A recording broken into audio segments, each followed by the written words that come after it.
जय श्री कृष्णा, जय श्री राम, जय गौ माता, जय राधे श्याम। आप देख रहे हैं तुलसी तपोवन यूट्यूब चैनल और इसमें हम चर्चा कर रहे हैं कि अब के बार ज्येष्ठ मास में कृष्ण पक्ष में पड़ने वाली एकादशी कब की है। पहले तो मैं आपको बता दूं, इस एकादशी का नाम है अपरा एकादशी।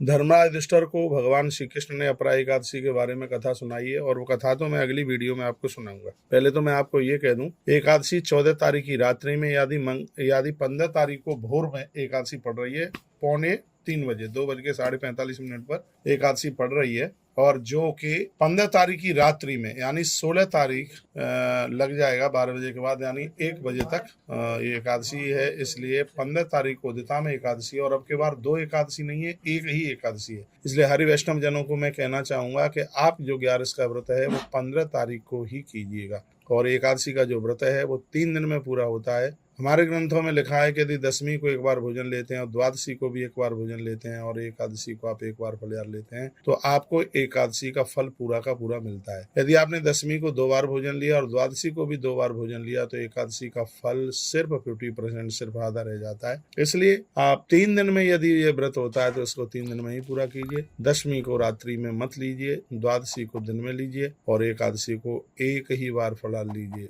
अपरा एकादशी का बहुत बड़ा महात्म्य अपने आप में। ज्येष्ठ के महीने में यह कृष्ण पक्ष में ये एकादशी पड़ती है। अगली वीडियो में हम एकादशी के पारण का समय और एकादशी की व्रत कथा भी आपको सुनाने वाले हैं। इसलिए आप इस एकादशी को 15 तारीख को कीजिएगा और इसका दिव्य मुहूर्त तो यही है। और इसमें भगवान शालराम भगवान की पूजा का बहुत बड़ा महत्व है। भगवान शालराम का पंचामृत से स्नान कराएं, जिसमें पंचामृत आप कैसे बनाएंगे मैं आपको बता देता हूँ। ऐसा नहीं है कि चाहे जितना सामान चाहे जैसे डाल दें। पंचामृत बनाने की एक विधि है। जितना दूध आप लेते हैं उसका ठीक आधा दही लीजिए, जितना आप दही लेते हैं और उसका आधा आप घी लीजिए, जितना घी ले रहे हैं उसका आधा आप शहद लीजिए, जितना शहद लेते हैं उसका आधा आप शर्करा लीजिए, मीठा यानी चीनी वगैरह लीजिए। फिर उन सब चीजों को आपस में मिलाइए। तो इसमें 5 चीजों से भगवान को मिलाने की बहुत बड़ी महिमा है अपने आप में। पंचामृत से भगवान शालराम को स्नान कराइए और जब जल से स्नान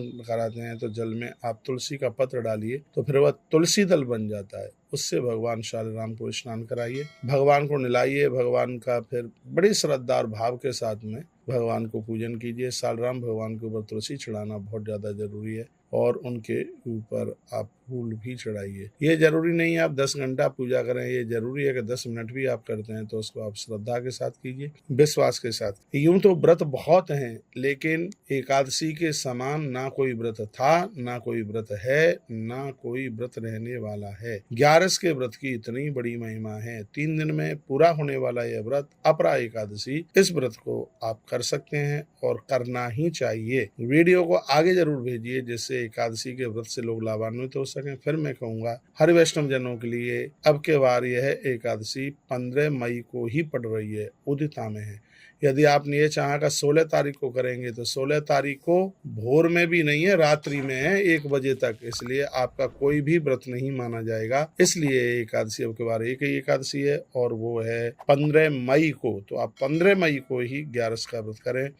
बहुत बहुत आपके लिए धन्यवाद है वीडियो पूरा सुनने के लिए, और इस वीडियो को आगे भी आप भेजें जिससे लोग लाभान्वित हो सकें।